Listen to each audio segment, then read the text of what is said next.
To our sunrise safari. It is a beautiful morning on Djuma. It is crisp, it is clear, and it promises to be a rather stinking hot day today. My name is Tristan. On camera today I've got VM the wildebeest, and we are coming to you live from the northeastern corner of South Africa in the Greater Kruger National Park, and it means that you can interact with us. So hashtag Tafari Live on Twitter or the YouTube chat if you would like to get hold of us. Right, now Gari Repeater is fixed. Can you believe it? Woohoo! So we're going to try and go and test Gari Repeater and see what's happening with it. And so we're going to head to the western side of Djuma for the first time in 2 weeks and go and check around Impala Plains and those areas. And what I'm hoping is that the Angama Pride is going to be in celebration of our Gari Repeater working and have come back to this side of the world. So that's where we're going to start off. If failing the Angama Pride being around, well, then we're going to probably meander past Sydney's Dam and then maybe towards Buffelshoek Dam. We'll see how the road takes us and what we're going to do. We might also head southwards and past the Gari Repeater itself and down towards sort of Shadows territory areas and go and check around for her. So depends on what happens and depends on what we see on Wisteria access. You can see I'm heading down quarantine at the moment, which I will shortly start heading more towards Wisteria. I'm going to go around this western side, but there is a beautiful view of some impalas slowly meandering away from me at the moment. So they're just walking into the sunset, and it's a beautiful sort of section here. There's lots of trees and place for any of these antelopes to be. So you'll find Nyala, Impalas, Steenbok, Duiker, wildebeest, zebra, all of them like to come onto this area at night. It's a nice safe place to be because it's open, it's clear, and now because the sun is rising and has actually risen quite far already, they're making their way towards a shady area. I'm pretty sure these animals are perceptive enough to know that today is going to be an absolute scorcher. It's already warm this morning, and so they are slowly meandering their way towards some shady thickets where they can feed and get out of the sun. But isn't that beautiful? Kind of looks like a different place, but you know, the Sabi Sands to me has a certain general look, and when you've got big trees and golden light and short grass, it doesn't quite remind me of the Sabi Sands. It almost looks like a different place, so that was quite nice. But we're going to leave our impalas to carry on. They seem very relaxed, and I'm really hoping that these Inkahumas decided just to start moving this way. It's been long enough now. They've had enough of a holiday away from this area, and so it's time for them to start heading back towards Djuma and towards the sort of home, if we can call it that. It's crazy to think that last year over this same period they were every day in this area. I think it was like 84 days that we saw the Angama Pride straight, and now this year seems as though they've been really just missing all the time. So I'm hoping that they are going to start coming back. VM made a very valid point yesterday in that there was a herd of giraffe here, and so we know the Inkahumas have been on a giraffe frenzy, so maybe that will attract them in and we'll start to see them coming into this particular section. I hope so, at least.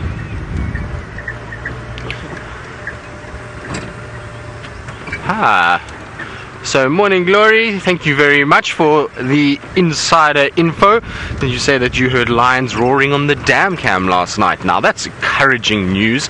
I know that there were 2 male Birminghams on Mala yesterday, and there was the 6 Pride on Cheetah Plains, and so maybe it was some of them calling. I don't know which way it was coming from, but it's exciting nonetheless. It means that maybe they're getting closer.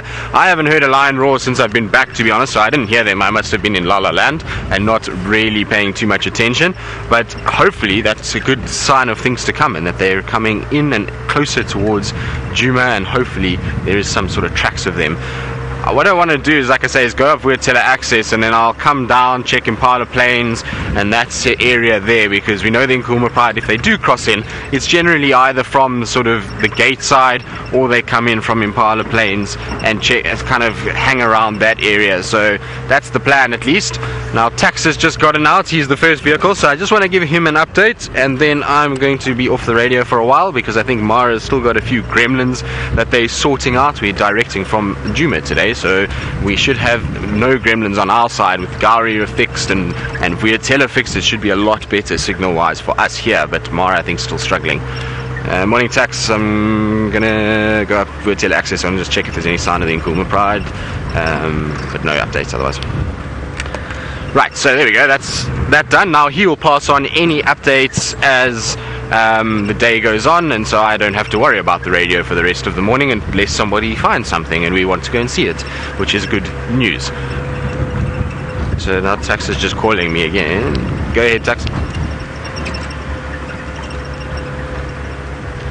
So he missed my update, unfortunately. I'll have to just give it to him one more time. Yeah, Tax, I'm just going to go up Wisteria access and just check for any signs of the Angama pride. I'll keep you posted. Now, there's some impalas that are looking... They were looking as though they were quite alert. There was 2 of them kind of staring off into this bush on the left-hand side. But they've gone quiet. They're not alarm calling it. But when you see impalas like that and they're quite upright and sort of staring, it's always good just to stop and double check. They might not have seen anything, which is I think what the case is here, given that those impalas are now starting to feed, but they also might have seen something and they're not quite sure just yet, and they keep looking, and then eventually they see it and they start to alarm call. So when you see impalas alert, it's always a good thing just to stop for a few minutes and just have a little look. But these impalas now are starting to feed again, which means that they probably are fine and not really too stressed. If they were still staring and walking a little bit closer and looking into the bush and snorting, then we would know that something is up and something's not quite right. Good morning, girls. Now you can see some of the females are starting to get that nice round shape to them, so little lambs on their way, I would imagine. Soon, hopefully, we'll see some little ones. There's a lot of females that are starting to get a little bit more swollen in the midriff area, and that's going to be very promising. I always love lambing season for the impalas. They are cute little things, and they go bouncing around all over the place, and lots of noise and sort of bleats made. Of course, also, it's a predator's absolute dream come true when the impalas lamb. It's much easier for them to hunt than it is. Now, Jennifer, you say they blend in so well. They do, don't they? So impalas, when you first see them up close, you think to yourself, well, they don't really... And they don't have great camouflage in that they've got these solid colors, but actually impalas have got very good camouflage. Remember that your lions and your leopards and most of your predators out here are not seeing in the same color ranges as we're seeing. They're seeing in far less color than what we do, and so they're also not seeing impalas as close as we are. Remember, the impalas are quite relaxed with us because they see us a lot. So if you're a predator and you're spotting impalas from a long way away, they have what's called counter shading. Now, counter shading is the coloration change and gradient from dark to light on them, or maybe light to dark depending on what species you are. But basically, if you see an impala from a long way away, you make that image black and white. That dark top layer of the impala is going to match the darkness of the trees, so the shadowed sort of dark bark layers. Then you're going to have that slightly lighter middle section, which is going to match the tops of the grass, and then the very light tummy is almost the stalks of the grass. And so that's how they actually blend in very well. And it doesn't really look like it, but if you take, like I say, from a long distance away and you make it a black and white image, it's actually amazing how well they do blend in. So they do have their own little unique sort of camouflage technique compared to some of the other antelopes. I don't think they camouflage as well as maybe Nyala or Kudu, but they still do a fairly decent job. They at least have also protection of numbers over those guys. Right. Well, I think we've also got a very short period of time this morning to find any active predators, because that sun already is starting to feel warm.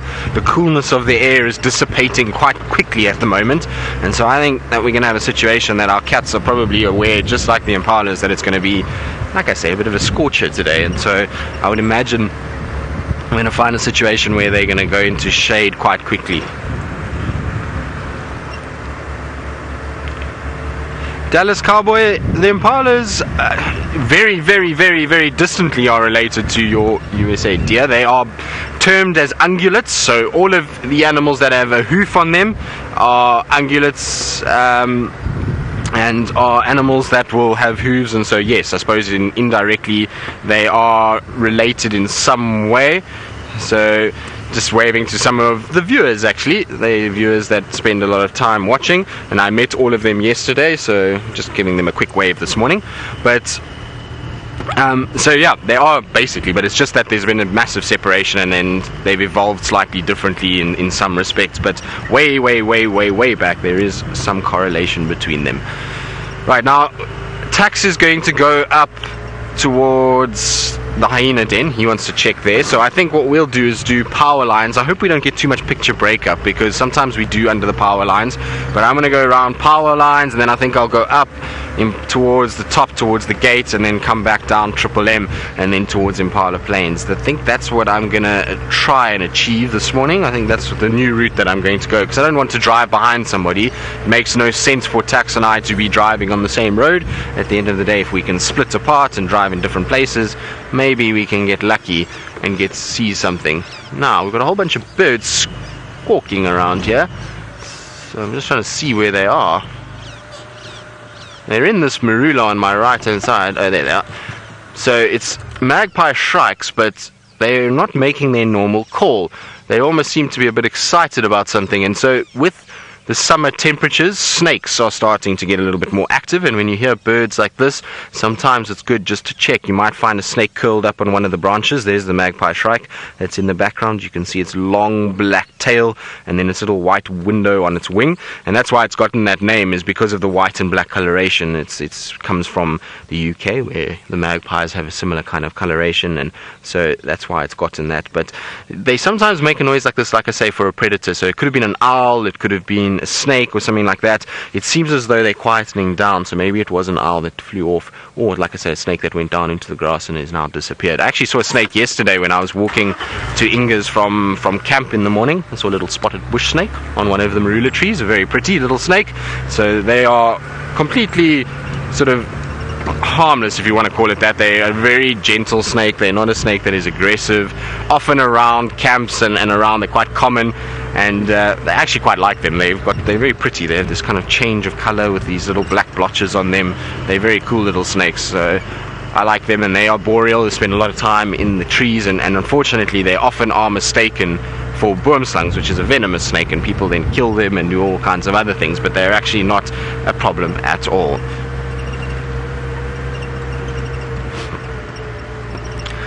Christy, you're wondering what is the most venomous snake out here. Now, this is an interesting one, because I've just mentioned a snake called a boomslang. Now, a boomslang has the most toxic venom out of all of the snakes, but it is not the most dangerous snake here. So it is the most venomous, if you want to call it that, because it's got the most toxic venom, but it's a very relaxed snake, and it's got backward facing fangs, and so if it tries to bite you, it's very seldom that a massive envenomation occurs and that you're going to get enough venom to kill you. But what we do have out here, which is probably a better way to put it, is a more dangerous snake who has got very toxic venom, but is also very lethal in that it injects massive amounts of venom very quickly, is the black mamba. So for us, if you talk about snakes out here and you talk about what would be the snake that you'd really look out for and be careful of, it would be the black mamba. That's the snake that everybody's a little bit aware of, and the snake that everybody's a bit concerned to basically be around. So that's the one we careful of, but actually the most venomous is the boomslang. Luckily they're not too aggressive, and like I say, that they would actually have to really chew on you to get too much venom in to kill you. It also has a very thick venom. It's not the same venom like you see from the mambas. The mambas seems to act a lot faster. So in terms of times that you've got a boomslang, if you do get envenomated, normally got about 24 hours or 24 to 48 hours, which is a long period. And nowadays in modern technology and with cars and various other things, get to help in that time. And then with the black mamba, you've got 5 minutes and 3 hours to get to a hospital, otherwise you will probably die. So it is a lot quicker process, and something you've got to be very careful of. Okay, now we are close to where I would always assume to find tracks for these lions. This is an area that they spend a lot of time. I don't think that they've crossed over, to be honest, but let's just try. I'm really hoping that they didn't cross at the gate and just go straight into Buffelshoek Manuleti, like the ankle of pride sometimes can do. But let's just double check and make sure. I'm going to go up towards Wisteria access, and then, like I say, come down Triple M. I might also bump into some of the guys from the west, maybe get a little update as to where they last had the Nkuhuma pride.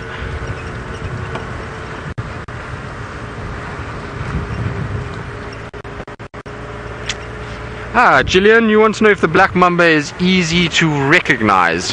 It most definitely is, and I'll show you quickly what this snake looks like. You're just going to have to bear with me for 2 minutes as I find it in this book. Now, that's the python, so we're not looking for python, we're looking for that guy. There we go. So this is our black mamba over here on the left hand side.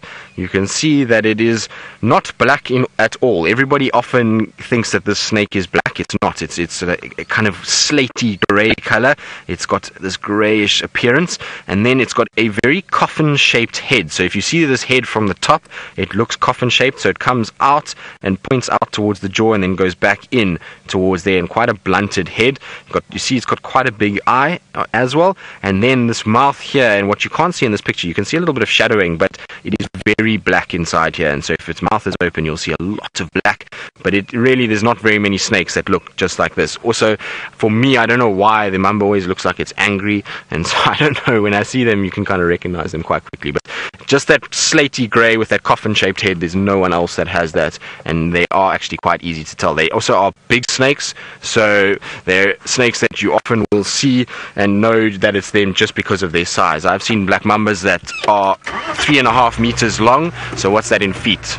12 feet, and they can get as much as 16 feet, which is really a massive snake. So they are a handful, to say the least. They're also incredibly fast. They move very quickly. They've got a lot of aggressiveness to them, and unfortunately they're also a very misunderstood snake. Everybody always panics and fears with black mambas and ultimately ends up killing them, which is not really what we should be doing. We should never be playing around with snakes or killing them. They are vitally important to our ecosystem. Without snakes, we're going to have a serious problem. They get rid of a lot of rodents and a lot of sort of pest animals that we have in our homes, and so it's good to have snakes around your home. Maybe not inside, but around is not a bad thing at all. And so black mambas really shouldn't be destroyed. They're an incredible species, and I have the utmost respect for them. Like I say, I get nervous around them. If I've had a few incidents where I've had to catch them in lodges, and it's nerve-wracking to do it because it's just such a lightning fast snake, and its venom is potent, and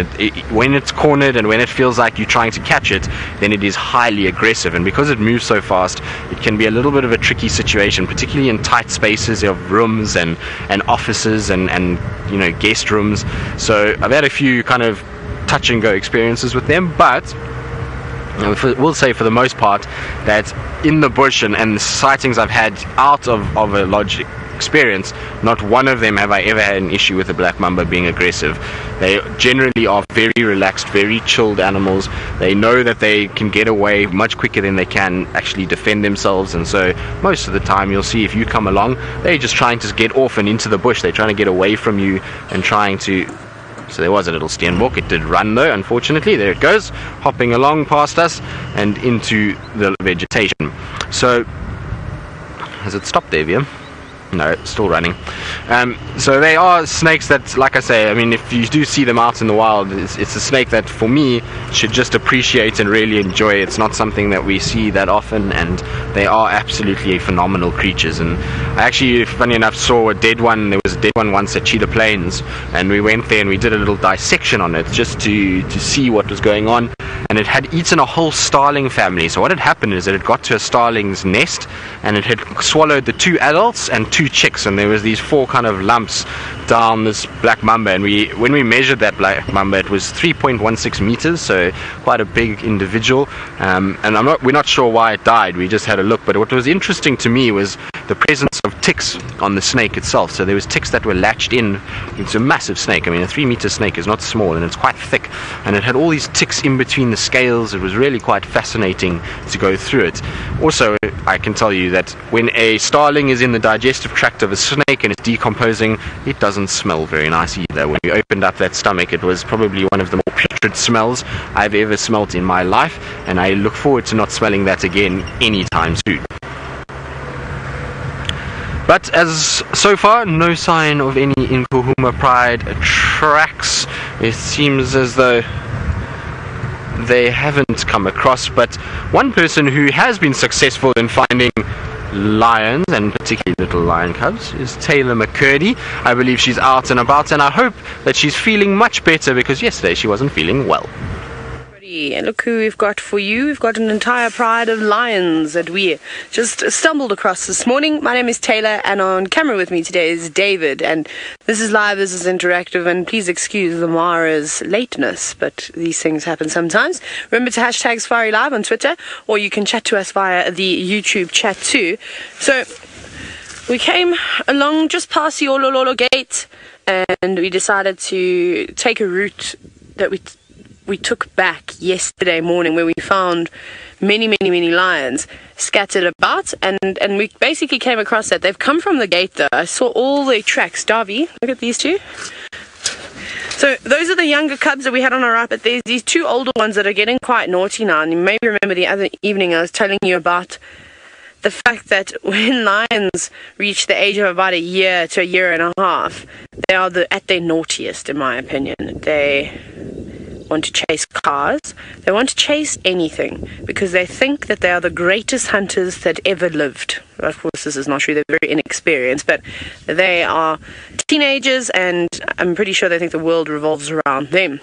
It's only going to get harder and harder, but they keep running and tackling one another, and it's actually quite spectacular to see that. But hopefully they'll do it again. Now they're just playing about in the grass. But those are the two older cubs.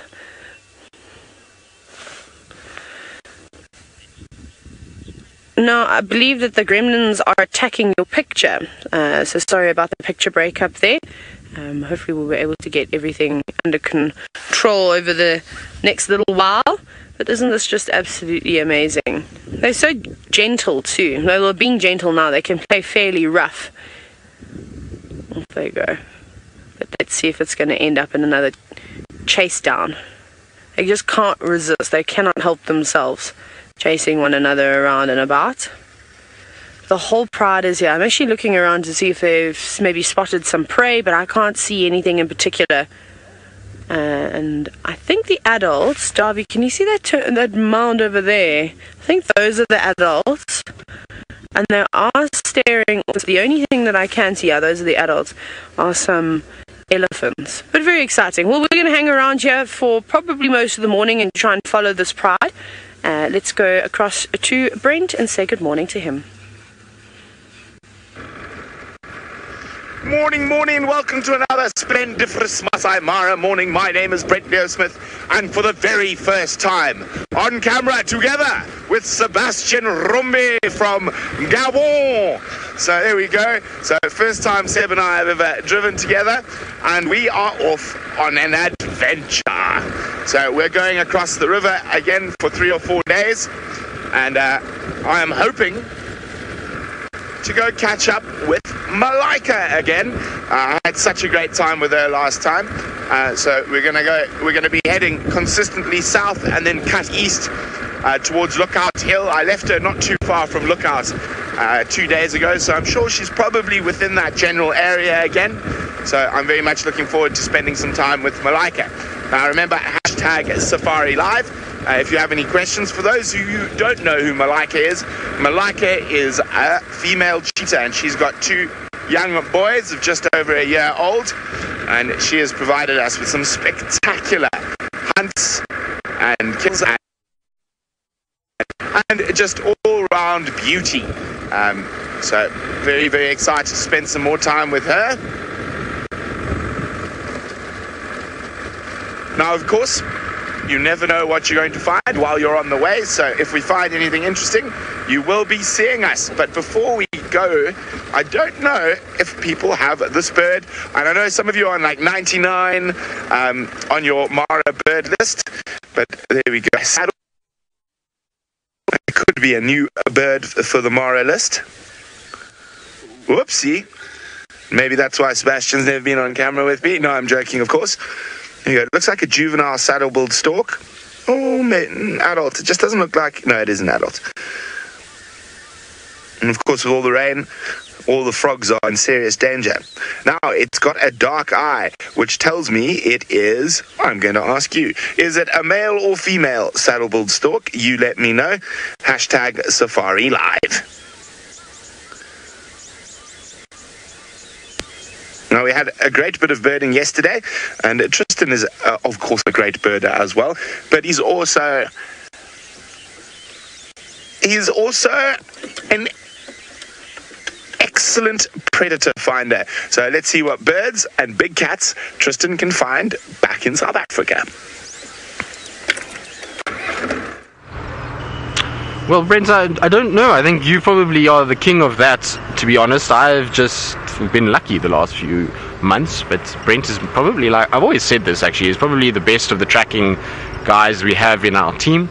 He definitely knows what he's doing when he's on tracks, and I have no shame in admitting that he is a better tracker than what I am. So he's very good, and so is Scott. Scott is also incredibly good on tracks as well. So the two of them are probably, I would say, our two best in terms of tracking, and then maybe I fall in somewhere behind that. But anyway, we'll try our very best. There's no sign of the Nkuhumas coming back. They're obviously still in this western section. I do apologize if the camera's shaking a little bit. We are on Triple M, and this road, I haven't driven it in so long, but it is absolutely corrugated, and so I'm just going very slowly because otherwise the camera bounces far too much, and it's not very good for the camera to be bouncing all over the place. And so I'm just going nice and slow, and hopefully we'll then just cut off. But hang on, what is that? It looks like a leopard track, maybe.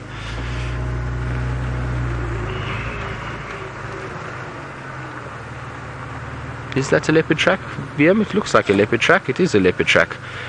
2 by the looks of things.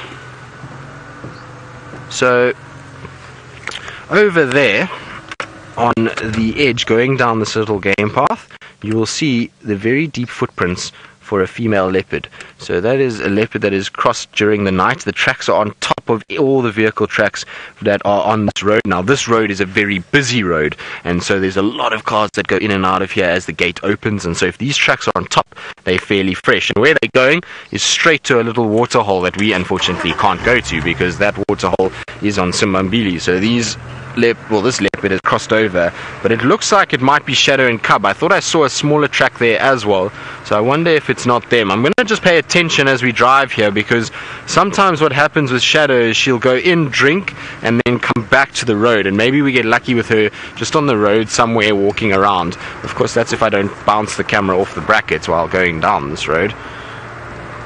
But that's a shame that it's crossed that way. I was hoping we'd get it coming the other way. That would have been far better, because then we could have tracked them down. But I think it might be Shadow and Cub that has gone there. Or it could be, I suppose, the Ingrid Dam young female. It could be Chila. It could be Tiani. There's so many different young females on that side. And I believe that they've all been moving around quite a bit. So I was speaking to the Elephant Plains guys, and they were telling me that Tiani is massively scent marking, moving everywhere, vocalizing, which means I think she's probably coming into her first estrus cycle, which is quite exciting.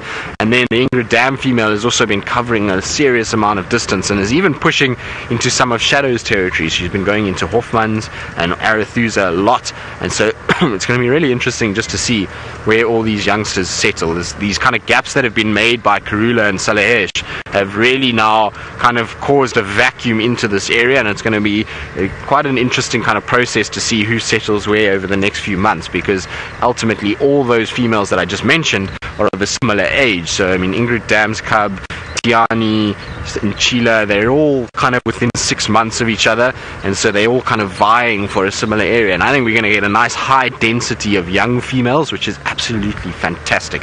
It's exactly what we need, and maybe as they start to develop and start to become a little bit older, so we're going to have a situation that they maybe will then start pushing and making their territories bigger, and there'll be a little bit more movement of these females.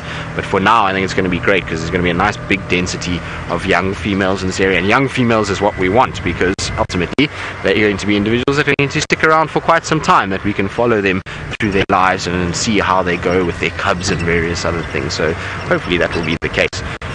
But no tracks coming back yet that I can see, so I think she's gone in deeper into Simbambili. I would have expected them to be back on the road by now, so I don't think that leopard has come back out into our side. So it's unfortunate that that's the case, but it does happen.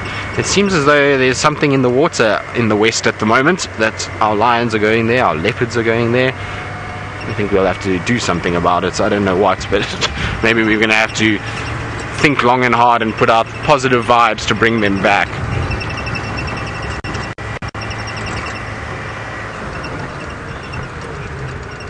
Becca Sue, you're asking if we only have one resident pride of lions here on Djuma.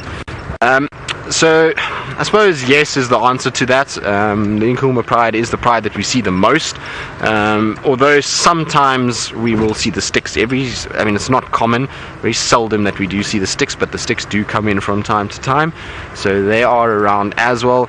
There's a Torchwood pride that kind of is around us but doesn't really come to Djuma. So in Angama pride, yes, it is the only one, but you must remember that we're talking about a much smaller area than the Masai Mara. Yes, Masai Mara has got hundreds of prides of lions by the sounds of things, but here in Djuma we're a much smaller area. We're only 1,200 hectares between us and Chitwa, and so that makes life a lot more difficult. The pride, that's pretty much a pride territory, and so we only encompass a small portion of two different prides territory, and hopefully it'll get better. The reason why I've stopped though is if on the left hand side you'll see there's a beautiful plant or tree that's we can do the right hand side, actually is better for the light, but behind me here, so VM's luckily pointed out another one, is a beautiful tree wisteria. Now the tree wisteria has got these incredible little flowers. They absolutely litter the bushveld, and this is the time of the year that they are flowering, and you just get these big kind of mauve colors through the bush, and it's absolutely beautiful to look at. It provides a lot of color in the early summer, spring times, and I love when the tree wisterias flower. They really do look very pretty. And funnily enough, the sort of scientific name, there's some more flowers hanging down there.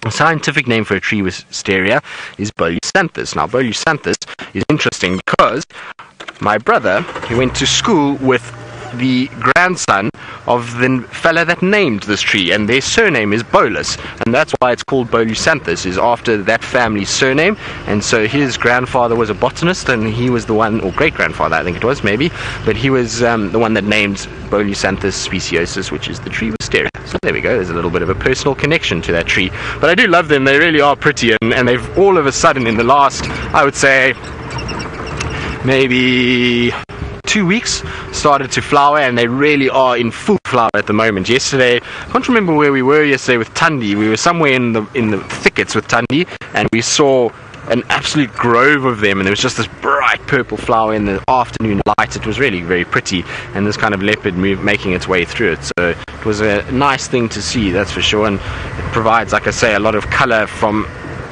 what we used to in the drab brown winter bush. It's now nice to see a lot of these colors coming out.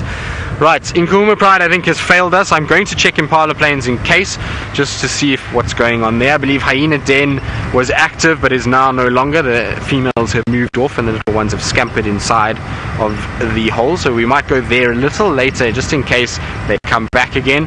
But I think maybe our plans now will change. We'll head towards maybe Treehouse, Twin Dams, see what's happening down that side of the world, just because we can, and maybe on to Chitwa. I'm hoping the Styx pride might have moved towards Chitwa side. They were quite far east though of Chitwa. They were right down on the eastern side of Cheetah Plains, around 3 in a row pan and Cheetah Plains open. That's kind of where they were hanging about, and so I don't know if they're going to be our side or on Chitwa side, but you never know. It's worth a bash and worth a try, so we're going to go and check around down there and see what else is happening.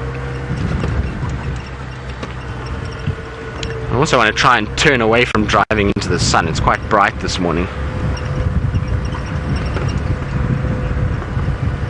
Pokemon, you're asking, is it true that female lions treat male lions terribly? Well, no, I don't. I've never really seen. I mean, they are defensive of their cubs, and they can sometimes be a bit grouchy if males are poking their nose up their tail and all kinds of other things. Then yes, but no, not really. Lionesses are smaller than male lions, and so they know that being a bit sort of aggressive towards a male lion could get them into a bit of trouble. So I would say it's probably a situation where the males, I mean, they're not loved by the females, and they're not incorporated into the pride and kind of cared for and all of those kind of things, but they most certainly are not aggressive towards the males, because otherwise the males just give them a hiding back. And so you find a situation that generally the males don't get too badly treated, and when it comes to food, there's no doubt that the males treat the females far worse than the females treat the boys. The males come in and they'll fight those females off, and they'll be very aggressive over food items, and so you end up with a situation where, you know, the females get pushed off a lot of the time. So no, the females are not that mean to the males. At the end of the day, they just do what's natural and just try and kind of keep things balanced and keep the males away from cubs and also not giving them too much attention. Like I say, when the female gets sniffed at, and that's when she might be a little bit on the aggressive side. Alas though, no tracks to even work with. I was hoping maybe we'd pick up tracks for Shadow and Cub here. That's what I was also kind of secretly hoping. Also maybe Mvula, he's been a while since we've seen him. Would be nice just to get onto some fresh tracks and do a bit of tracking before it gets hot. But I don't think we're going to have much luck this side of the world, so I think we're going to start heading more towards Mulawati area in case maybe Little Hassan is somewhere around, or Tamba, or maybe even Tundi again. We left her last night still moving in a sort of southeasterly direction. She was going towards Torchwood side. What's that? Slender Mongoose. Ah, there we go. Nice. Well done, VM. Well spotted. Look at that Slender Mongoose. That's really cool. So Slender Mongoose are not very relaxed animals, as you can see there. They tend to run away a little bit, but there it goes into its termite mound. Well done, VM. Well spotted. That was very cool. It's a beautiful little Slender Mongoose. And the reason we know it was a Slender Mongoose was that kind of long, elongated shape, that rusty red coat, little black tip to the tail. It's the only one that we see that's out here that looks like that at all. So, nice spot, VM. That was very good and very quick camera work, so well done. VM's on fire this morning. VM loves the Slender Mongoose. We've been discussing this over the last few days that we've been driving together, that we love, both of us actually are quite fond of Slender Mongoose, and they seem to be quite prolific at the moment. We've seen a lot of Slender Mongoose, in fact more Slender Mongooses than we've seen pretty much any other mongoose really, and so it's been quite nice to see a lot of these Slender Mongoose and see them kind of moving around and doing their thing. And the reason why I like Slender Mongoose is because I have a particular sighting of them that when they hunted a black mamba, and when two of them around Chitwa, they were close to the lodge there, and there was about a 2-meter black mamba, so it was quite a big individual. It's not small, and two of these Slender Mongoose killed this mamba by just going at it, and it was just the most epic sighting. And so from there, that day, I had new respect for Slender Mongoose. The way that they went about that was clinical and quite scary actually. I felt quite sorry for that black mamba towards the end, because it literally just didn't know which way to turn. These mongoose would just run in and bite it, and eventually they severed its spine. And it was just an absolute kind of constant assault on this poor snake, and it ended up that the snake was in quite bad condition by the end of it. So I did feel bad for the snake, but amazing to watch, and just how ruthless those little guys are and how big a prey animal they can go after. They then ate the snake for a while, and unfortunately actually lost it to a batelier. A batelier came down and took it, and it's funny that you'd think a batelier wouldn't feed off a snake, but it was a dead snake and it was there, and so the batelier came down and actually grabbed it and off it went. Whether or not it ate it, I'm not quite sure, but it did take it and flew off, and the poor Slenders were left with nothing, although they did get a bit of food out of it. I wonder if our fork-tailed drongo that's back there will stay for me. No, they've flown away, unfortunately. Mason, a snake could hurt a lion. You'll have a situation where pythons are very dangerous. Big pythons, very dangerous to cubs. So I've seen pythons take leopard cubs before, and I would imagine a number of lion cubs have met their sticky end with pythons as well. Then black mambas, puff adders, those things, if they get a lion properly on the chest or around the face area, it's very possible that there could be some sort of death that is involved, and danger for the lions. I've seen leopards though more being attacked by snakes, and it's because leopards seem to mess around with snakes a lot more than what the lions do. The lions tend to kind of go there and then they're a little bit nervous and they leave it. But yes, I mean, a black mamba possesses enough venom to definitely kill a lioness or even a fully grown male lion, and you find with puff adders they get these really nasty wounds that develop, because remember, puff adder is a cytotoxic venom, so it breaks down the muscle tissue, and you end up with a situation where it's completely kind of destroyed, and that makes it really quite tough for the animal to walk around. They end up with this like big black swollen patch that gets all infected, and it just really is nasty, and it's a horrible way for an animal to die, that's for sure. So I think that most of the lions and leopards out here are quite wary and quite respectful of certain snakes. No Nkahuma Pride coming in. I doubt, if we haven't come in where we've driven now, that they are anywhere near here, so must still be on the western side of Triple M, which is unfortunate, and so that means we're going to have to refocus our plans and redo our plans. I think we're going to have to try and do a bit more of a spotted cat look and try and see what else we can find. Should we go past the new repeater and show everyone the new repeater, VM? Let's do that. That's exciting news. I'm quite happy about it. Hopefully the dam cam is also up and working, and it seems like the dam cam is really quite nice. I was looking at it and it seems to zoom a long way. It looks very pleasant. The picture quality looks quite nice. So hopefully you're all enjoying the new dam cam, and I'm sure we will have some nice sightings of it, from it, should I say, fairly shortly. But like I said, let's check our Gari repeater and see how it's looking.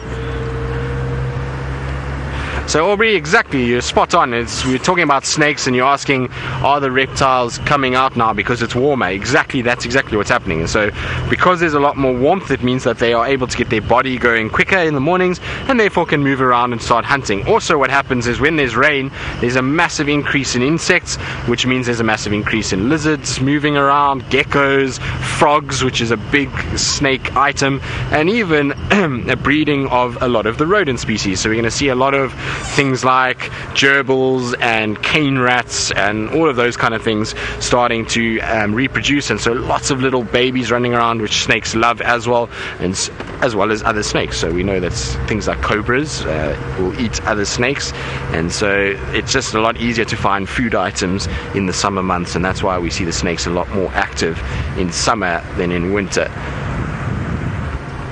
So we should see hopefully a lot more snakes around. It would be nice if we can find some of these snakes on drive, particularly the mambas and the cobras. They're fascinating animals, and I really do like to see them. I mean, obviously don't like to have them close by in a house, but I do like to see them and have them sort of around.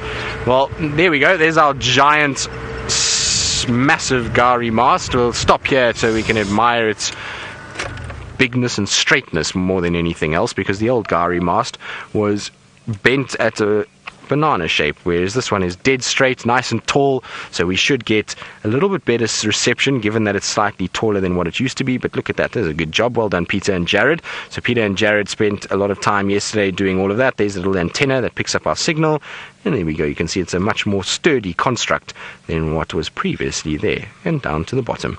Well done, VM. There we go, that's the new Gari repeater. It's now been introduced to the world. Megan, yes, it is beautiful, isn't it? It certainly makes us a lot happier because, well, it means that we can now go on the western side of Djuma and actually Buffelshoek Dam, which has been a bit of a sort of difficult one because we've actually had a lot of stuff at Buffelshoek Dam over the last little bit that we haven't been unable to go and view because of our Gari repeater being a little bit on the frizzled side after that thunderstorm. So that's really nice to see everything kind of up and working, and thanks very much to, like I say, to Peter and Jared for doing some hard work yesterday in the blazing sun. I think they were out for about 8 hours in that 35, 36 degree heat, which is not for the faint-hearted. It's hard work, and so our tech team sometimes deserves a pat on the back. They are sometimes very much unsung heroes in terms of what we do. Also, VM, you filmed a bit of it, so you can get a pat on the back too. Now, I believe they're blushing in FC. Oh no, sorry guys, I didn't mean to make you blush, but it's, like I say, it's good to sometimes appreciate those that are not in front of the camera and the hard work that they do. It takes everybody for this to work, and so we need to just give the tech team a bit of kudos at times as well. Now, when I'm driving along this new road, I haven't driven here for so long, I'm just checking things out and seeing how it's looking. It's still quite dry up this section. We are on a big marula crest, and so there's not too much in the way of vegetation just yet. A few of the bush willows are starting to get bud and get some leaves, but it's nice to just kind of drive here. But the reason why I like it here is there's also a resident brown snake eagle that often is around, and so I always look out in the marulas for this brown snake eagle. The problem is that looking to the east at the moment is almost blinding because the sun is at a very oblique angle at the moment, which is causing my eyesight to take a bit of strain in the left eye. I feel like it's going to start watering at some point, but it's also a great place for shadow and cub, so it's worth just checking.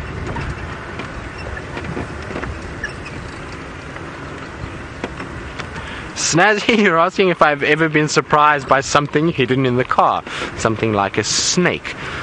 No snake stories, to be honest. I have once got to my car and there was a cobra coming out of the car, which was very satisfying to see it leaving before I got into it.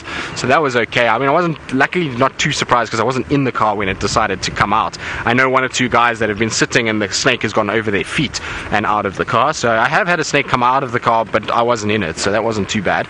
But yes, lots of spiders. Many times we get quite nasty spiders, sack spiders. We get the brown button spiders as well, so they've also been around. And you kind of sit down and then you see the spider between your legs, and that's not really where you want to see any spider, to be honest.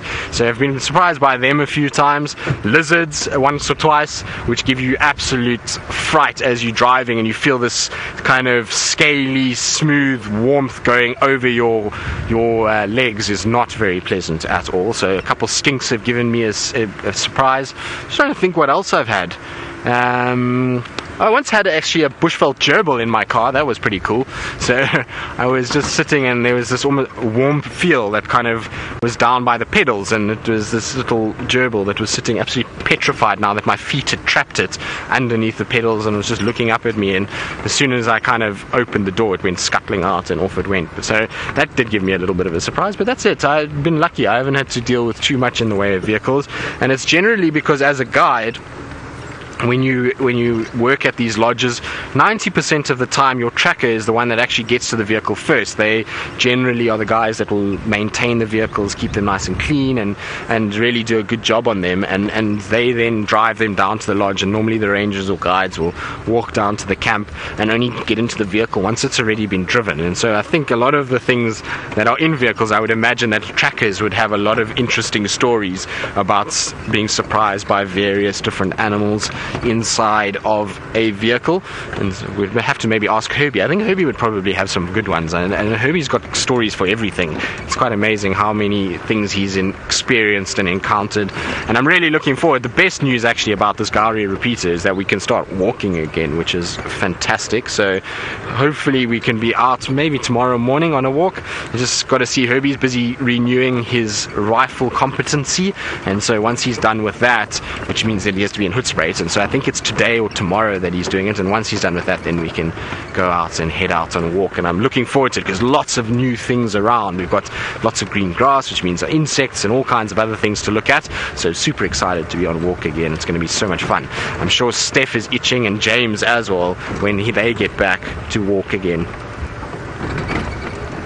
Ali, you're asking what my favorite season is. We're in it right now, so spring is my favorite. September, October, November, those are my 3 favorite months in the bush, and the reason why is because we go through a complete metamorphosis of this environment. So we go from this drab brown white grass, dead trees, or seemingly dead trees without leaves. It just looks kind of quite desolate, not too many insects, not too many of the migratory birds around. It all just feels a little bit sterile, and then you get this little bit of rain, and so the things start to happen, and you get this flush starting to come through, green grass starting to grow, buds on trees, flowers like the wisterias, incoming birds like the cuckoos that add a splash of color, the woodland kingfishers. And so just to watch that change from this sort of drab environment to really bursting with life and color is absolutely phenomenal. And also you get a lot of young animals at this time, so it's always nice to see births and see animals develop, and to watch the wonders of a baby animal exploring its environment is always very special. So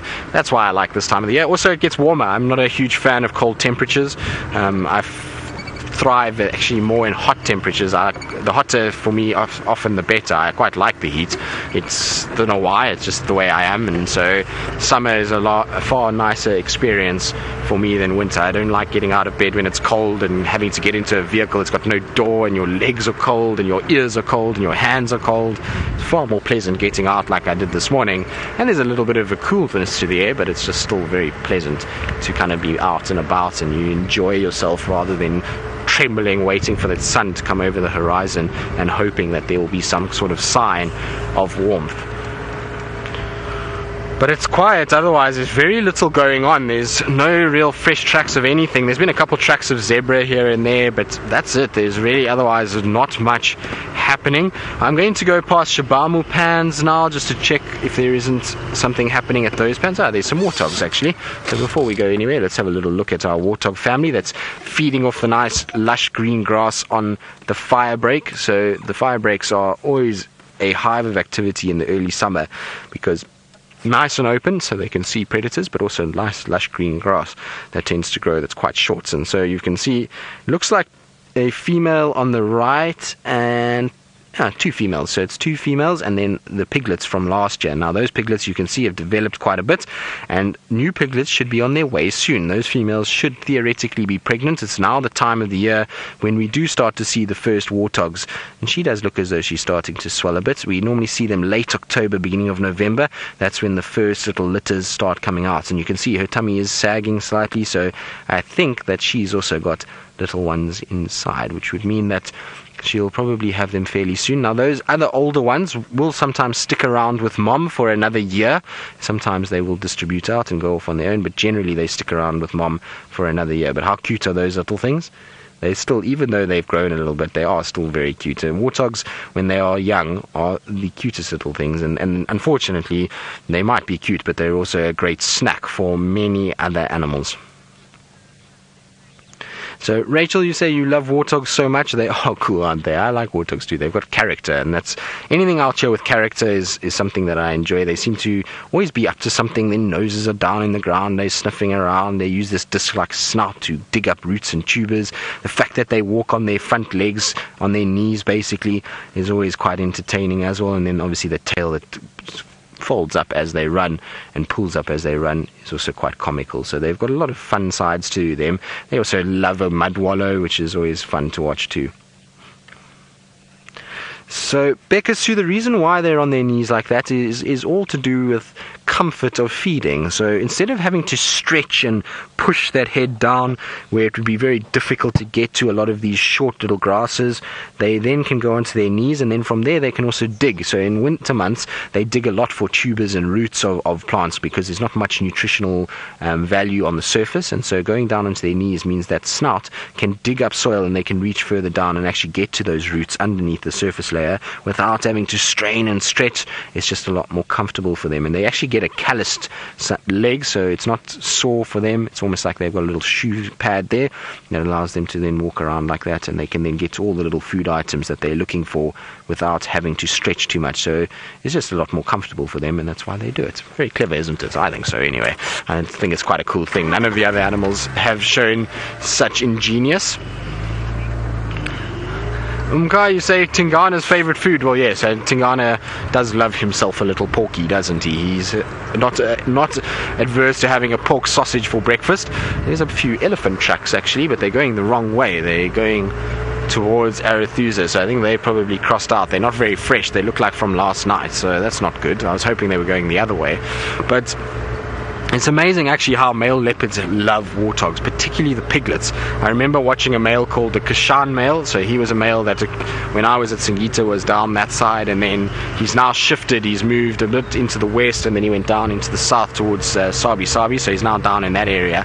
And Kashan male used to love warthog piglets. I remember having a sighting of him sitting on top of a termite mound, and as the piglets ran out, of which there were 7 of them, he picked off one by one. So the mother ran out and the male ran away, and then the piglets were still there, and he just sat on top and he waited, and as soon as a piglet came along he would just hop down and grab the piglets and he put it on, and there was eventually a pile of piglets. It was quite traumatic for some of the guests. Some of the guests didn't really appreciate Kashan's work, but I thought it was highly kind of intelligent that he was able to work this out. And like I said, they ended up with this pile of 7 sort of piglets on top of the mound, and he then just slowly devoured them through the day and had really quite a big meal at the end of the day. 7 piglets is quite a lot to go through, but absolutely efficient at doing it. And I've seen Anderson pulling warthogs out, we've seen Tingana doing it, and so male leopards, even Mvula often is sitting at warthog burrows and watching. So male leopards love a warthog. They're a bit big for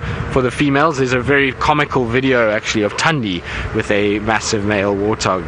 That's where she runs up and she sniffs him. It was very, very funny. It was on the fire break just north of Nkoro, between Chitwa and Nkoro there, and we were watching her, and she stalked up to this warthog who had no idea she was there. She then started the stalk, and we thought, well, this is going to be really exciting, and this leopard got closer and closer and closer, and eventually she was so close that she ran towards the warthog, but the warthog hadn't seen her and didn't move at all, and so she kind of hit anchors as she was about to plow into this warthog, because I don't know, I think she got a bit confused as to why isn't this warthog actually running, and she ended up then sniffing the warthog and its tail, and this warthog then realized, hang on a second, there's a predator behind me, and then ran for its life, and Tony kind of stood there a bit bewildered by it. It was absolutely the most fascinating thing and highly hilarious, because you wouldn't expect a leopard to come charging at a warthog, sniff its bum, and then kind of watch the warthog run away. It was just a bit of a comical situation, but really cool to see. And I think it was also probably Tundi realized, hang on, this thing is a little big on the big side for me, and I'm not going to take it on. I thought I saw a track here. I'm so busy talking, I haven't been watching the road really, so there might be tracks that I've missed. No, nothing that I can see. Alright,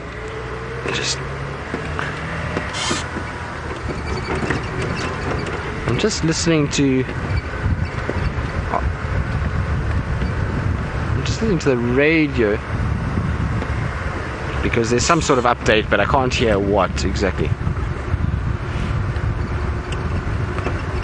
Okay, so they're just talking about where the hyena den was and that it's not active anymore. So I was just listening just to double check. You never know, maybe there was something that was found by somebody, but it doesn't sound like anything is actually happening at the den.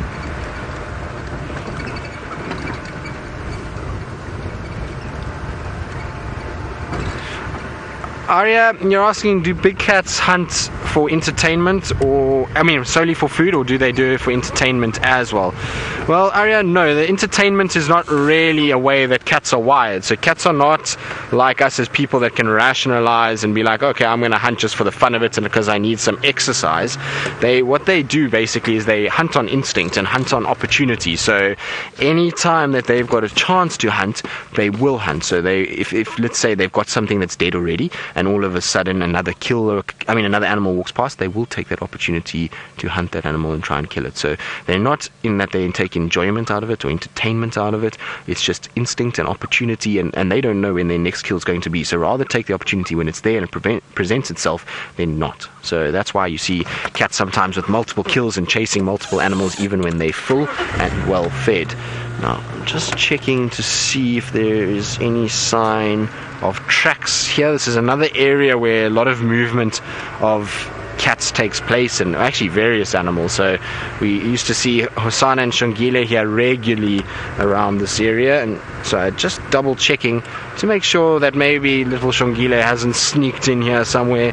We also know Shadow and Cub sometimes come this way, so it's worth just double checking and having a look nicely at what's going on. Now, by the sounds of it, the Mara has still got massive internet issues, so they're not with us. So you're going to be stuck with me, probably, it looks like, for a long period of time. I hope that you all don't mind. So we're going to have a Djuma overload this morning, which should be quite fun. We'll hopefully have some entertaining stuff to look at as well at some stage. We're heading slowly towards Treehouse Dam. I don't think anyone's been this side of the world this morning, so hopefully there is something interesting lying in wait for us. I suppose Treehouse Dam and Twin Dams, even though it's early morning, it's still warm, and so a lot of animals will probably be going for a drink now, so it's actually worth checking these two and just checking around to see what's happening. But I am quite keen also to head to where we left Tundi, just in case she's still milling around that way. She seemed to be hunting at that time. Becca, you're wondering how long I've been a guide for. So Becca, it's 9 years now that I've been in the bush, so it's been a long time really, and then it's a wonderful thing to do. It's amazing the things that you learn over time, and how even though after 9 years and speaking to guys that have been doing this for 20 years or 30 years, there's still stuff that you learn, and still changes in the environment, and still unexpected things that can happen. I mean, it's often we say that this is something I've never seen before, or something like that, and so it's a wonderful job in that sort of point of view, is that we get to spend time in the outdoors, spend time around some of the world's most iconic animals and birds, and we get to, spend a lot of time watching their behavior. What did you see there, Dyker? Well done, Wildy. Wildy's spotting everything today. I'm too busy talking, but there goes our Dacre just running off. Now, that is prime leopard bait, as we were talking about spending time with some of our favorite animals. But these little Dacres are very shy and reclusive. They're much like the Steenboks. They don't really hang around too much. In fact, I find them actually more flighty than the Steenbok. They tend to move quite a bit, and they do camouflage incredibly well. So you often miss them, but that is one of a leopard's favorite foods. No, I thought I saw a leopard on a termite mound, but it is just the shape of the termite mound. It is not a leopard at all. But yeah, like getting back to being a guide and being out here, it's one of the most wonderful things. We are so spoiled to see the things we do and spend the time that we do out here, and it's enjoyment to be able to bring that to all of you back home, and to be able to kind of show you the wonders that we have in particularly in the country that we're from. I mean, most of us are South African, and being here in South Africa to show you this, and then also to show you the wonders of Africa in general, and hopefully eventually the wonders of many parts of the world will be quite wonderful. It's great to try and encourage people to spend more time outside, and to get focused on the fact that there is natural entertainment in the form of wildlife, and there's getting out there and birding and looking at insects and any animals that occur close to where you live is a wonderful thing to do, and it's healthy. It's good to be outside, it's good to see the sun, it's good to kind of experience a bit of fresh air and just kind of stimulate the mind in a slightly different way to what we do in our general daily lives. We always, people get very busy and get very kind of caught up in work, and it's nice just to have a situation where you can just kind of pull back. And for us to be out here is always very special, because we don't really have that many stresses that we have to worry about. It's pretty much just going out and exploring the area around you and hoping that you get to see some of your favorite animals as you do it. Now we're at Treehouse Dam, and I'm just trying to see what's around. I see our red-breasted swallows are still here. Is it a red-breasted swallow, or is it?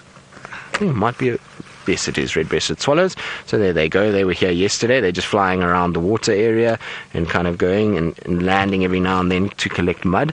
So I wonder where their nest is. I would actually like to know. There it goes. Well done, VM. Following a swallow is not easy. There comes the other one now. It's landing down below. So they're around. There's the blacksmith, ever-present blacksmith lapwing here at Treehouse, and the Egyptian geese. So they're all around as well. It's the normal suspects that we'd expect to find here, but no sign of anything else really. I'm surprised that there's no impalas or any other smaller mammals that might be drinking. It is getting a lot warmer already, so I would have thought that we might have seen a situation where we would have seen some of these impalas drinking, but it seems as though all is really quiet on the Treehouse Dam front. There's no tracks, so to speak, either. I'm going to try and just check on this northern side. VM tells me that there was a nest for what was it again, VM, that you saw a nest for? I can't even remember now. That's right, the lapwing, and then there was something else you said you saw a nest for on this side. So VM says one of these marulas is a nest site for, I can't remember which bird, VM. No nest anymore. Maybe the nest has fallen out in that storm, VM. So okay, so it was the one behind us, but no more nest, so that's unfortunate. It does happen sometimes that the nests get damaged via wind and weather and rain and all. Do you think it was his lady that kicked that one off? Wasn't it very good? It was the red-headed weavers, that's right, now I remember. So maybe it wasn't suitable for his lady, not prime real estate, or maybe it just wasn't in the best spot, too open, who knows. But it's tough to be a weaver. I don't know if I would want to be a weaver. Would you want to be a weaver, Vildi? I think as a male being a weaver would be a tough job. You would want to be a sociable weaver. Yes, the sociable weavers of the Kalahari that build these massive communal nests. They really are quite incredible. If you don't know what their nests look like, I would advise that you maybe look on the internet and have a little check out and Google sociable weaver and have a look at how big those nests can get. They're absolutely massive, and you'll find that these birds build communal nests together. Each one will have their own little apartment. It really is quite cool to see, and you'll find often snakes also living in there, owls sometimes take over, and then there's a little bird called a pygmy falcon. Now pygmy falcons are really cool little birds. I'm going to actually show you what a pygmy falcon looks like, because I quite quite like pygmy falcons, and when I went to the Kalahari, that was the bird that I really wanted to see. Now I've got to find my bird book quickly and find a pygmy falcon. There we go, there's falcons. Where are you, little pygmy falcon? There you are.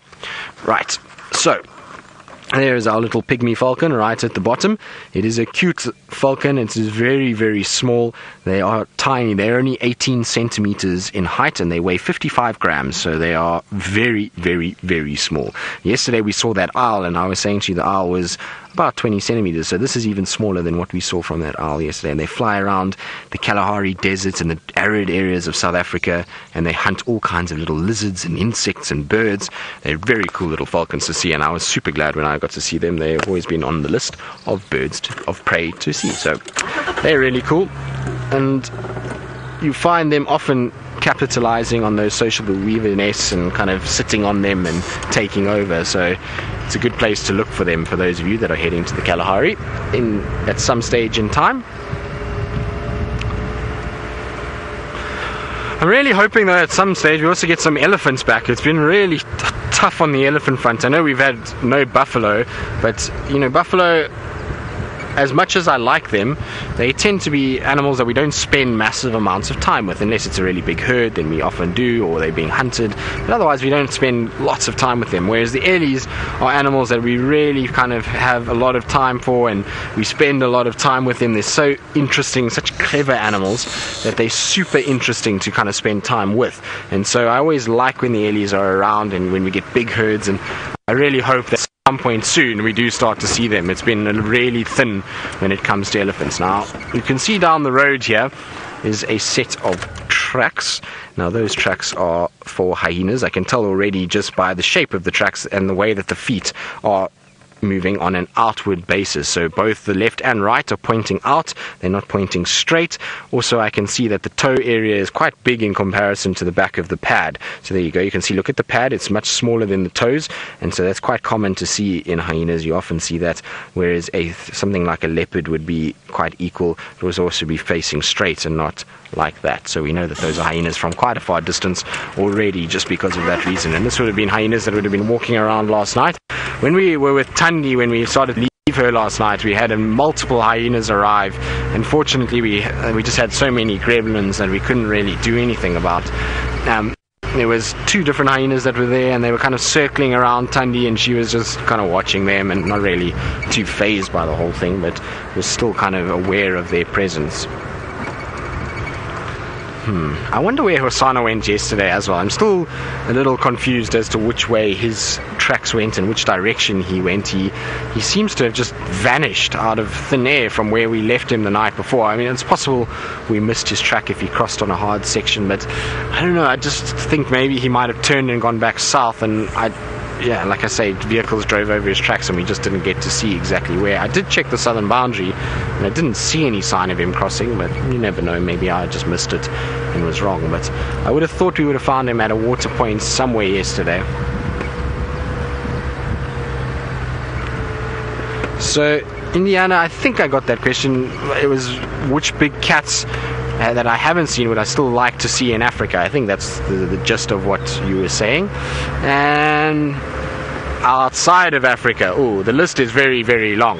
So I think number 1 on that list for me would be snow leopards. I would really want to go and see snow leopards. They just look absolutely fascinating, and because it's really difficult to go and see them, that's probably why there's part of me wants to go and see them.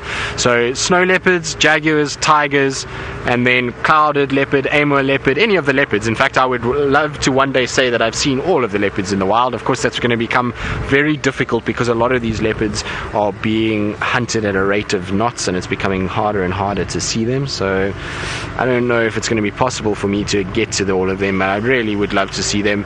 But I also have a fascination for these tigers and like number 1 and jaguar, and then I would have probably try and find the rest of the leopards after that.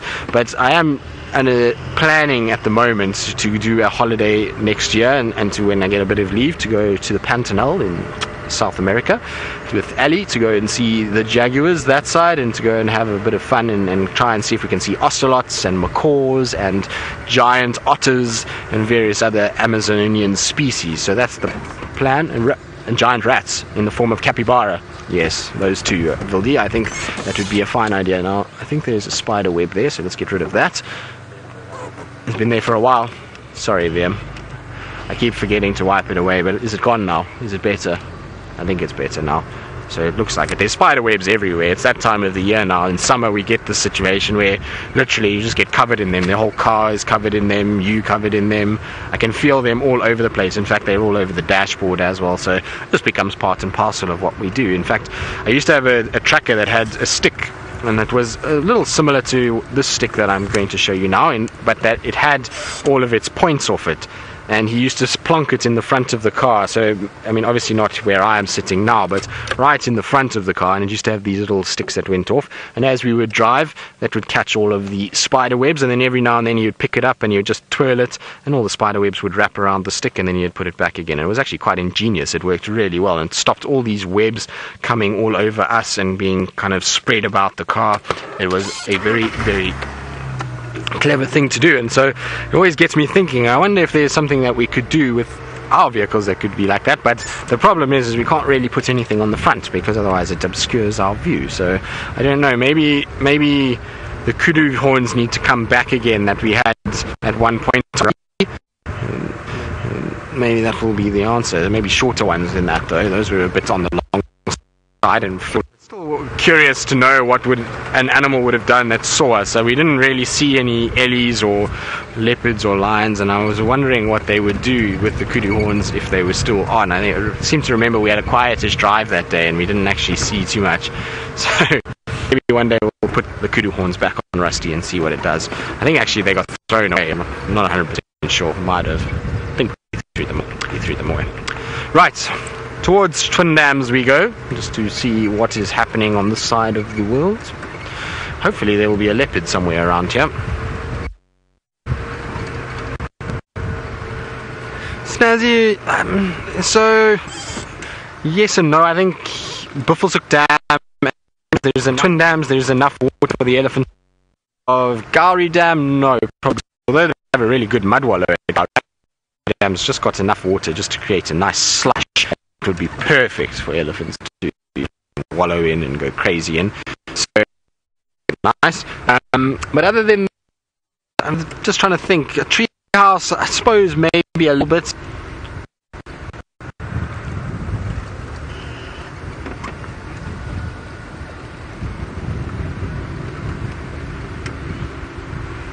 Right, sorry about that. A few gremlins creeping in on dams, as they do sometimes.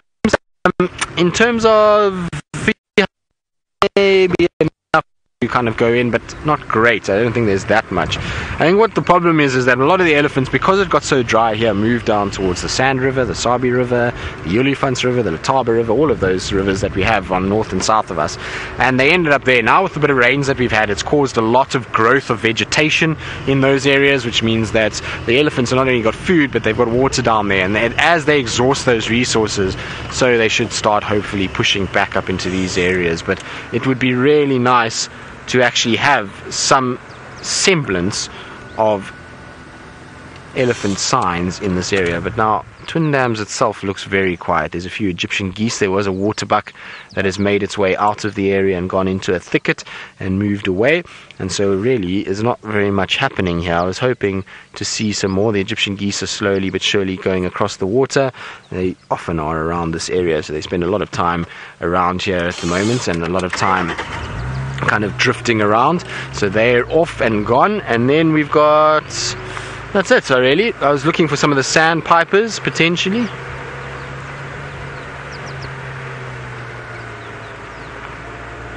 So sorry Megan, if you can just repeat that for me, I didn't hear what you just said. Olivera, you wondering if there's damselflies here in the Sabi Sands?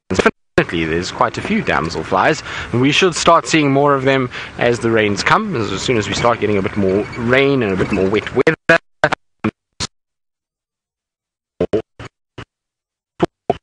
the damsels sit.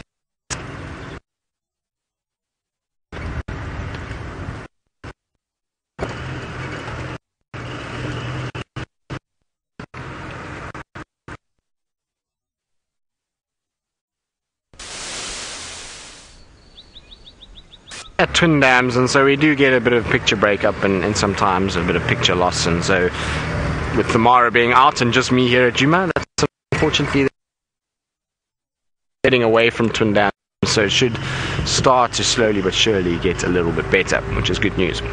But I can't remember what I was talking about damselflies. So damsels, yes, we will start to see a lot more, and there will be a situation where on bushwalk we should see them a lot more clearly, actually quite nicely. And so there are a number of different species out here, and lots of dragonflies and damselflies, which is quite cool. So definitely out over the next few months. The summer months are the best times for them, and I'm sure we'll see quite as we go about our program. Berg's nest, possible to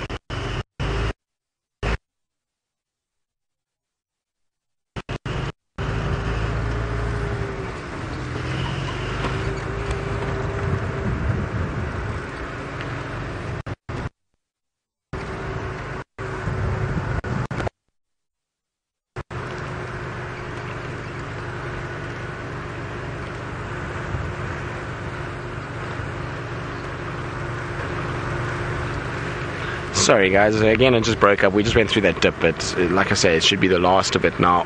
North as we go north. Hopefully we'll to now. So I was saying there's a Wahlbergs in the nest back there, but it's right against the sun. In the mornings it's impossible to really get a view of them. It's just a little kind of feather sticking off against us. It's going to be very difficult for VM to see. Didn't stop there, but there was a Wahlbergs, which was quite nice. Otherwise it seems very quiet. Even the road itself is quiet. There's not much talking going on. There's not much even in the way of people calling in tracks. And what we seem to be noticing the last few months, months, the last few days, we've had a situation where we keep kind of having tough mornings, but the afternoons seem to be better. We seem to find a lot more in the afternoons. I wonder if it's maybe just with the heat, things get driven more towards water points during the course of the day, and we then find them there and see them a lot easier. It seems to be the kind of trend at the moment, but hopefully we'll be able to break that trend today. What I want to do is just check Pangolin Tracks water point, just check there's nothing there. Then if they go to Chelapan will go up Nyala Road South, go check Buffelshoek Dam, and then we'll come down and slowly check the areas where we had Tundi yesterday, and maybe she's still around in somewhere that vicinity. I think she probably would have gone to Torchwood just given her movements during the afternoon, but worth going and having a little look and double checking. No tracks anywhere here. So these are little water sources as well that are good to just double check for tracks going towards them, but I don't see anything of interest. It's just a number of Impala and Diker and Steenbok tracks that go to these little mud wallows. No footprints for even hyenas, which is quite strange. I often find that hyenas like these mud wallows and they like to lie on them and kind of spend time wallowing in them, but not even their tracks going that side, strangely enough.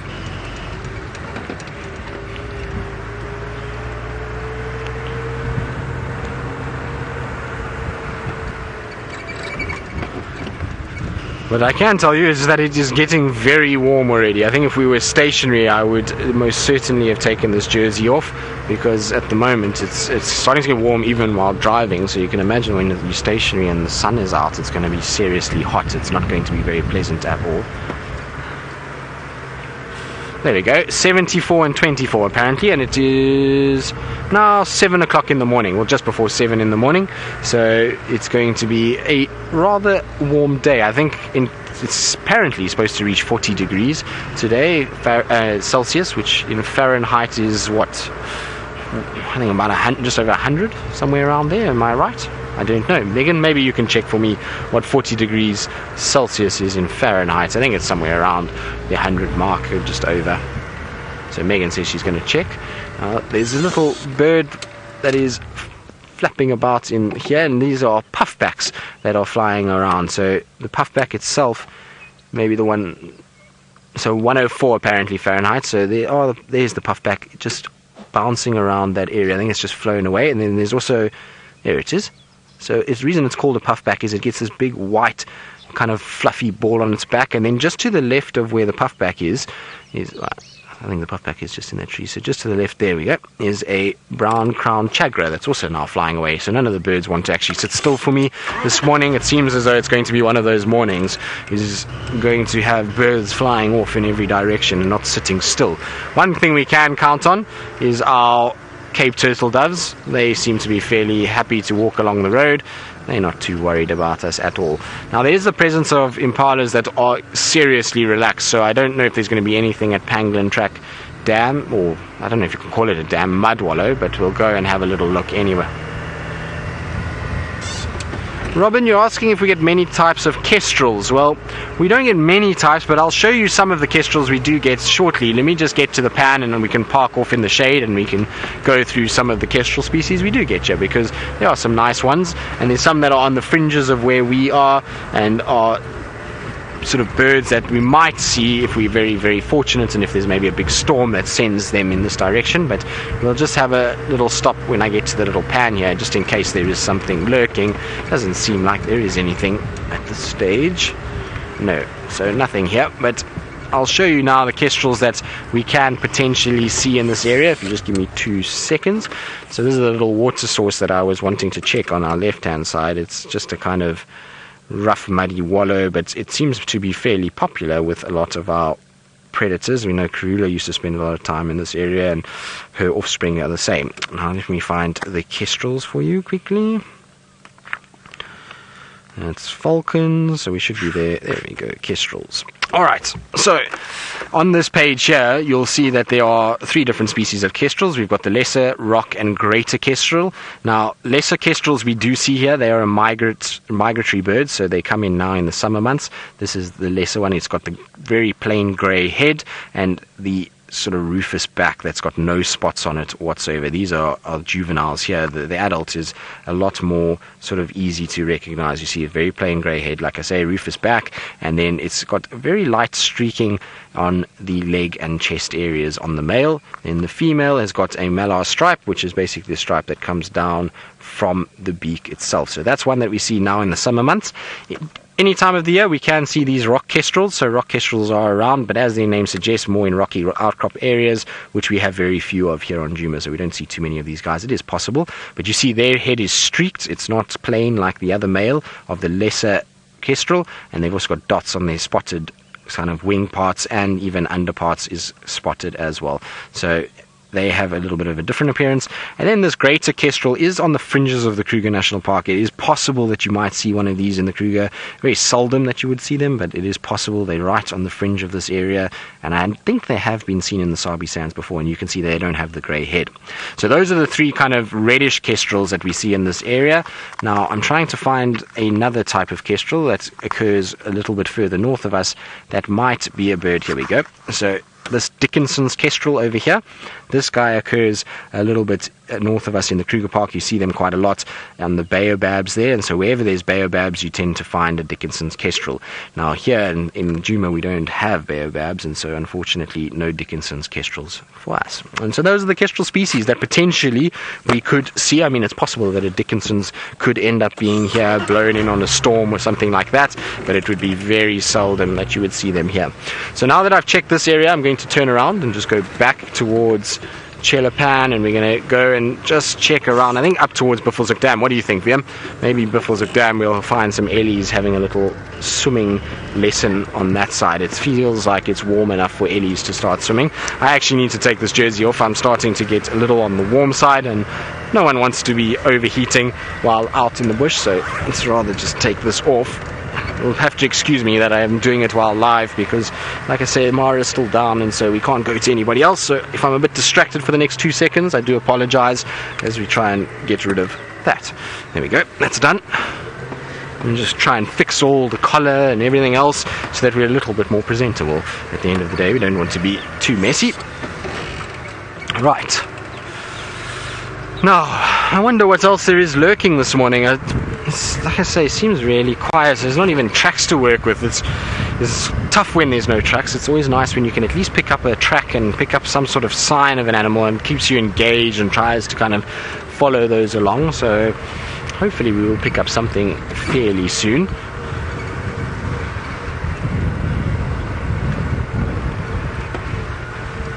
Anna Marie asking if I have any guesses as to where Thandi might den. Debatable. You know, it's a tough one to guess where an animal's going to den. It's, you know, there's a lot of factors that influence what goes on, and you don't know what that female is thinking. Also, you know, it's a situation where she's an older female, so it's not like it's her first time to den. She's denned before, and she might have certain things that she feels comfortable with that we don't really know. And judging by where Thandi has denned in the past, typically she likes anywhere close to lodges and drainage lines. So she's denned a lot. She denned her first litter was around in Koro in the Rupapi drainage, and then around in Koro camp, and then she went to Cheetah Plains and she had a litter at Cheetah Plains in the little drainage around the camp there and close to the waterhole, and then she's moved to Chitwa and she's had at Chitwa camp itself as well. So she tends to favor drainage, thick, dense areas where there's some sort of structure close by. Whether the structure is human or not, I don't know, and why she does that, I'm not quite sure, but that's what she's favored so far. So my guess is that if she doesn't go back to Chitwa, which is where she had Tumba, then I'm hoping somewhere here in the Mulawati, maybe close towards Djuma Dam or Gari Dam, somewhere up that side is what I'm really hoping for. That's where I think she might end up. I mean, I might be completely wrong and she's not in those areas, but that's where I think she might den and where I hope she'll den. Just from her movement though, and the amount... What's that? Ah, nice. Well spotted, Vildi. Are they not black-collared barbets, Vildi? Vildi spotted a red-headed bird, and we thought maybe red-headed weaver, but it's actually black-collared barbets, two of them, which we don't see that often. I mean, they are around, and we do hear of them, and they are seen, and you hear them more than you see them, but it's difficult to get them on camera. We often battle a little bit with that, so really good to see. And the two of them together will be a pair, and you'll find with these guys that when they call, they do something called duetting, and so both will call at the same time, and they basically sing a duet together. They really are cool birds. I quite like the black-collared barbets. Obviously you can see typical barbet shape. They're quite robust, big head, big thick, well-developed beak that they'll target fruits and various other sort of seeds and things that they can get in this area. Now on the top of the tree, I just want to double check, but it looks like a rattling cisticola sitting on top there. Yes, there we go. You can hear its call, typical rattling cisticola call. There we go, giving us a nice little song this morning. It's one of the first calls you actually use or learn. So we learn this call fairly regularly or fairly early on in your guiding career, because you hear it probably more than any other call.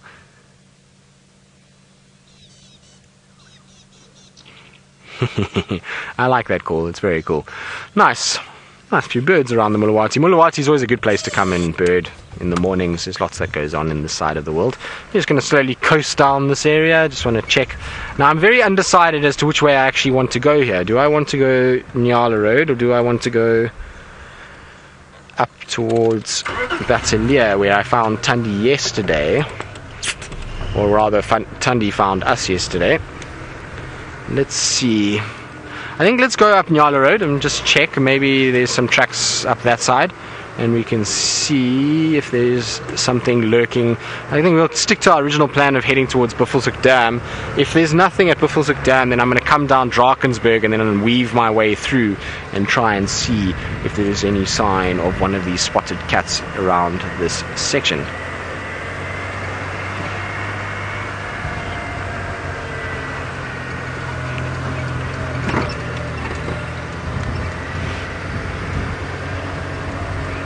James, you're asking now that we think that Thandi is expecting and we think that she's pregnant. Will she be sawing and scent marking a lot more, or is she going to start laying low? James, she's going to start sawing and scent marking as much as she can. So she's going to try and set up her territory, try and push any young leopards away, any females at all that could be competition for her. She's going to really be active about doing a lot of moving, and that's probably why we're seeing her moving as much as she is. We're seeing her kind of walking around all over the place, and that's because at the moment she's trying to set up a territory, trying to make sure she's getting a situation where she's not allowing other leopards to get in here that could potentially be dangerous to her offspring. So it's a situation where She's going to be active, a lot of sawing, a lot of scent marking, and we've already seen her scent marking at this stage. We've seen a lot of her kind of presence. Whenever I've followed her, she has scent marks, she's urinated, she's been scraping her back legs, and she has been heard from the camp a few times in the last few weeks. So I think it's only going to get more that she's going to be scent marking and calling. You're going to see a lot more of that over the next little bit. But I mean, in terms of if she's pregnant or not, I'm 900% sure that she's pregnant. Really, the stomach is all right for pregnancy, and it's a situation that is definite. I actually sent a message to some of the other guys who hadn't seen Tundi for a while, who were asking me, and well, I showed them a photo, and they all agree with me that she is definitely very pregnant. Now, this is something that we don't often talk about, but it is just too cute not to talk about. So I'm just going to hop off the car quickly because I want to show you something that occurs here that we often, like I say, don't look at and we don't see, but it is a little track that we've got over here. So I'm just going to circle it for you. But this track here is for a tiny baby rhino. So this is as small as you will ever see a rhino track be. This is this tiny individual. This must be a fairly newborn. You can see this is the front toe in front there, and then the side toe over here, and then the back over this. Now, a normal white rhino track, which is what this is, would be double the size, and so this is a really small individual. This is a fairly newborn baby that is probably around this area. But how cute is that little track? It's no bigger. I mean, my hand is the same size as its foot, and that will give you an idea of just how small this rhino is. It's super cute. And now, of course, we can't show them or track them, but it's just nice to see. We don't often discuss rhino tracks, so it just was nice to show you what a little baby rhino track size is, and well, what it looks like, and how big it is in relation to my hand. And so it's almost the same size as basically a male lion track in terms of its width and its length, which is very cute. So it's super small, that little one must be.